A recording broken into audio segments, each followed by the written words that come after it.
Hi, this is Ari Babel. I'm showing you Fervenza de Toxa Waterfall. It's a nice little park in the area you can hike in. When you first drive up, you can drive all the way to the end and you can see the waterfall from the very top. But if you go back to the parking area, you can just hike all the way down. Really good signs. And it's really peaceful, hardly anyone there, especially in the spring. So here you can see the waterfall. It's really beautiful. Like I said, you can, if you're doing your Camino in the spring, you can come here after the Camino. Hardly anyone knows about this place. And it's just really totally beautiful. There's a large area you can walk around. You can walk in the water. You know, carry a picnic and sit down and have lunch there. And I really just spent the whole day here. A couple of days later, I brought a couple of my Camino friends that had arrived later. I took them here, and it was just like the most awesome end to a Camino. I sat here and reflected and thought about all the injuries I had and how I overcame them. And really, this was like the perfect way to end the Camino. You can see there's a dragonfly in the water there, and it's just, there was no sound except for the sound of the waterfall.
So I hope you're enjoying this look at these beautiful waterfalls.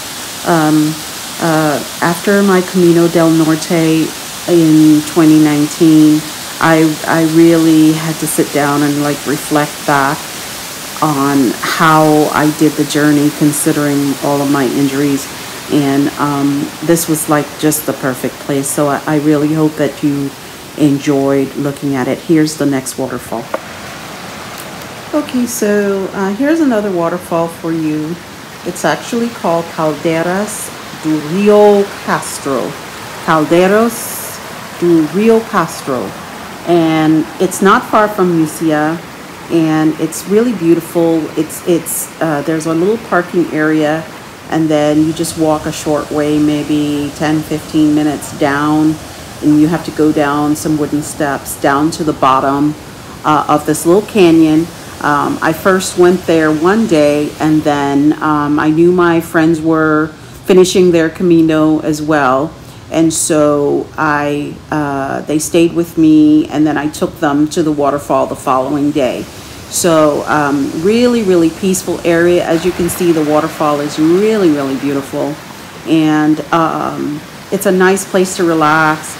Put your feet in the water because the water is very cold, and just a beautiful place.